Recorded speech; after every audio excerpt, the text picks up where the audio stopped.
Jadi ada 3 phases yang perlu kita sadari.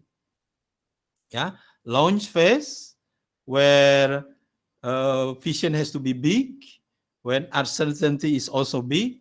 Ya, seperti ini kita sudah terbiasa melihat ke depan, melihat ke sesuatu yang bisa kita lihat. Oh, itu sesuatu yang increment. Ya, tapi sesuatu yang eksponen tidak bisa kelihatan, Pak, seperti ini. Ya, ini view eksponensial, ujungnya mana tidak bisa kelihatan. Kita harus sadar dan kita harus merasa nyaman dengan proyek-proyek seperti ini. Dan kita menghandle-nya sesuai dengan jenis proyeknya. Jadi wajar kalau Bapak tidak melihat ujungnya. Jadi kalau Bapak sudah melihat ujungnya berarti itu masih increment, Pak. Masih sesuatu yang bisa reachable. Ya, sesuatu yang reachable itu tidak eksponensial. Kurang. Jadi harus bigger vision. Ya. Jadi tadi buat grup-grup yang masih bisa melihat ujungnya, Bapak cari yang ujungnya tidak kelihatan.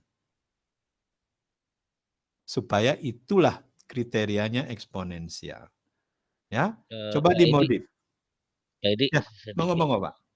Jadi kalau dalam aplikatifnya kita punya target A, ternyata masih bisa, kira-kira kita masih capai ini gitu ya. Kita harus naikin target tersebut atau kita tanpa target?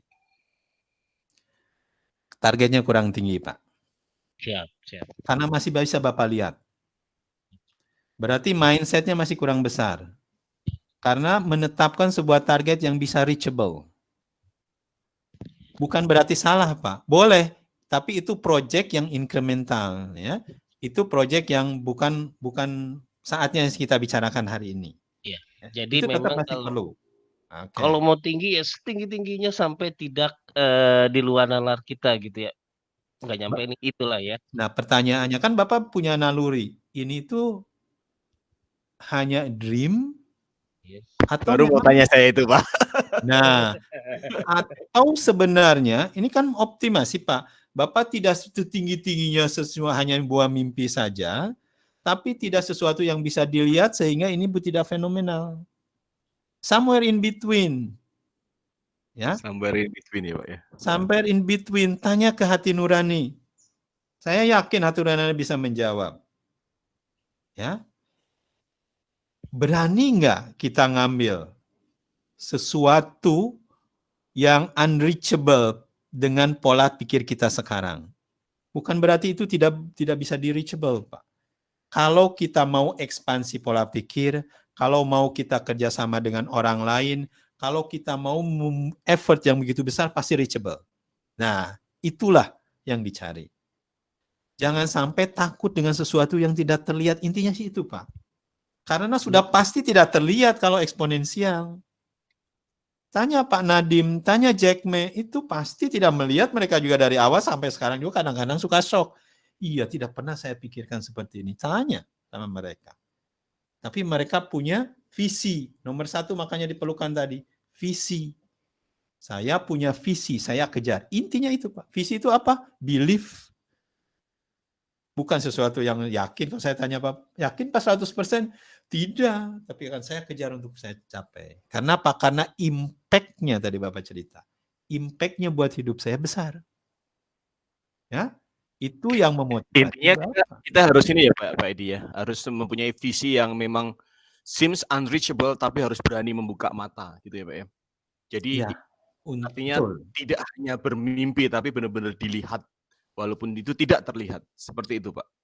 Ya Pak, Bapak bisa membedakan kalau ini hanya mimpi atau ini sebuah harapan tinggi tapi reachable. Pikir bahwa ini manfaatnya sangat besar buat orang lain. Itu saja. Siap Pak. Jangan berpikir bagaimana bisnis saya kira-kira dapat berapa. Itu biasanya ada 2 pilihannya, either mimpi atau sesuatu yang reachable. Tapi kalau Bapak punya pilihan, ini sangat bermanfaat, saya tahu ini manfaatnya buat si dia, kelompok dia, orang ini, organisasi ini akan sangat besar.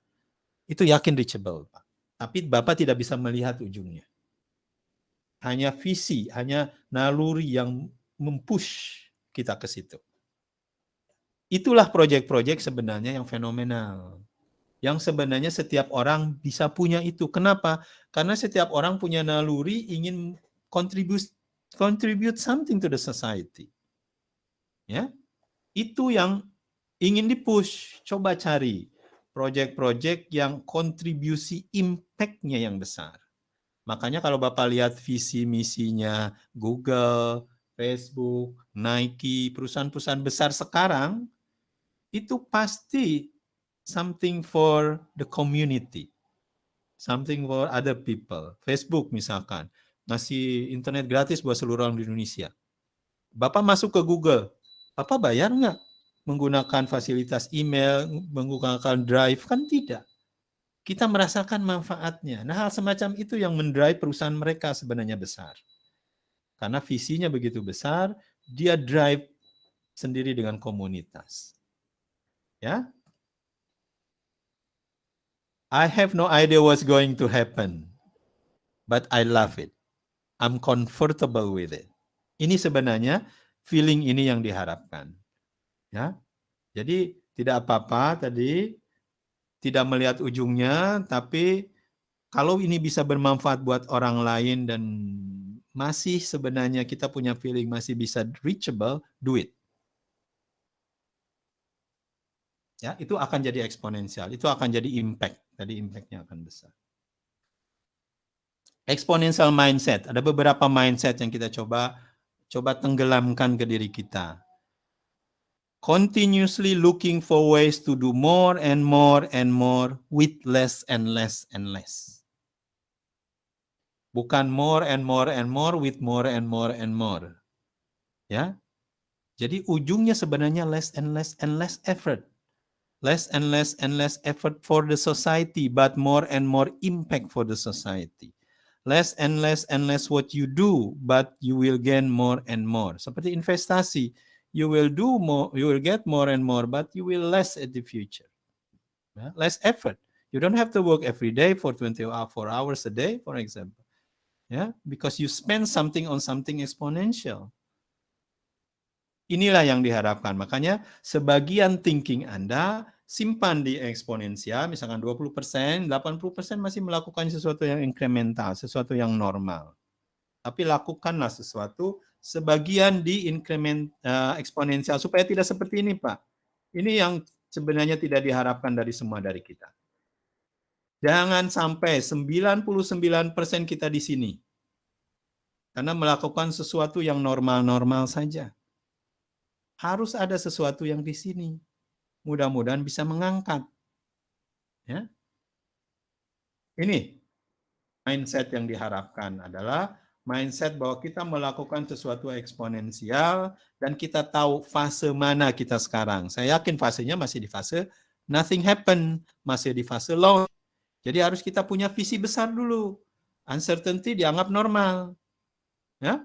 Yang lain-lainnya nantilah. Agility, control nanti. Courage, passion nanti. Kita di fase vision and uncertainty. Oke? Di exponential mindset ini yang harus Bapak punya juga re-perceive challenge as opportunity. Kenapa kita bilang ini challenge and opportunity? Kadang-kadang sesuatu yang masalah buat kita karena kita tidak melihat ujungnya. Karena sesuatu yang eksponensial ujungnya kan tidak kelihatan, Pak, belok kanan atau belok ke atas. Ya, jadi harus kita anggap ini sebagai opportunities, a good way ahead. Kriteria lain, love the problem, not your solution. Ya, ini yang banyak karena kita terbiasa pakai obeng, ya kita pakai obeng. Terbiasa pakai gergaji, ya kita pakai segala macam masalah diselesaikan dengan gergaji. Sekilas saya komen tentang jenis-jenis proyek yang Bapak ceritakan tadi di grup. Dari awal, proyek yang dikemukakan mempunyai latar belakang dari yang sudah Bapak ketahui. Pasti Jadi Bapak sudah punya obeng, Bapak bawa obeng kemana-mana.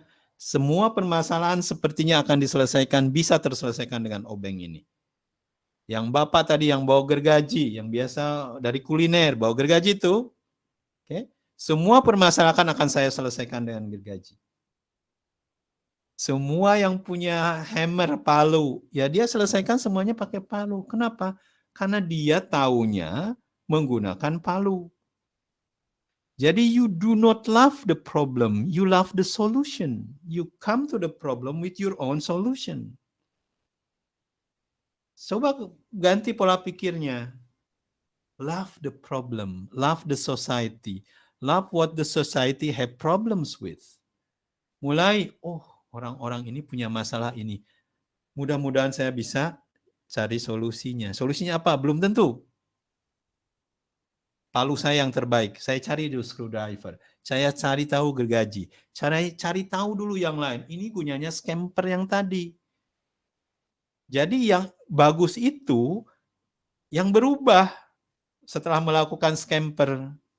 Yang tadinya Bapak lihat pakai screwdriver cocok, ternyata gergaji yang cocok. Karena fokusnya ke solusi. Ya, jadi apa yang Bapak bawa, yaitu solusi yang paling tepat. Jadi mindset-nya coba sedikit berubah ke problem, ke society, ke apa yang ingin jadi impact-nya. Dari situ mulai nanti keluar tuh, ya solusi-solusinya. Jadi love the problems, not your solution. Gambar ini paling bagus menceritakan tentang itu. Jangan kemana-mana bawa palu. Nanti semuanya dipukul. Semuanya dipaluin. Ya, karena kita tahunya bahwa semuanya adalah masalah yang bisa diselesaikan dengan palu. Love the problem. So come and talk to the customer, come and talk to the audience, come and to talk to the society. Let's hear them. See if we can provide a best solution. Ya, best solution itu yang dulunya misalkan kirim barang harus bayar mahal, sekarang gratis free ongkir. Nah, hal semacam itu. Bayangkan itu bukan hanya itu solution, the best solution to our problem, we don't have to pay anything.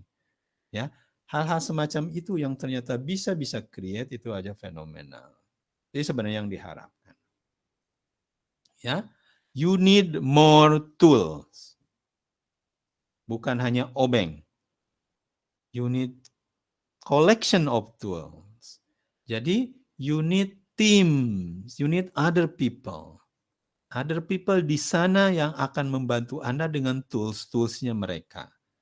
As long as we do not concentrate on tools, we concentrate on the problem. Ya, mindset. Karena perubahan mindset akan merubah cara pandang, akan merubah apa yang Bapak lakukan, akan merubah result.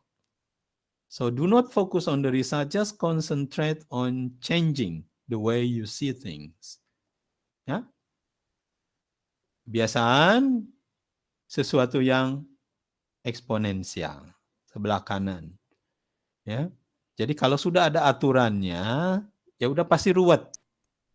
Ya, seperti Einstein bilang, you cannot solve the problem with the point of view you looking at the same problem. Harus keluar dari Kartesian koordinatnya. Ya, jangan sampai pakai koordinat yang sama. Ya, koordinatnya pakai X, Y, Z, coba pakai polar. Bisa lebih mudah. Mungkin. Seperti kemarin, minggu kemarin saya cerita tentang Wimbledon. French Open, ya. Ya, cara pandangnya dirubah sedikit. Siapa tahu ada solusi yang lebih pas. Oke, itu tentang, mungkin kita hanya cukup waktunya untuk cerita tentang launch phase. Ya, phase awal dari sebuah proyek yang eksponensial. Jadi sadari bahwa proyek itu punya 3 fase, kita di fase mana, kita butuh karakter apa, itu yang penting. Ya. Jadi karakter awal di launch phase adalah vision and comfortable with uncomfortable, ya, nyaman dengan sesuatu yang memang tidak punya certainty.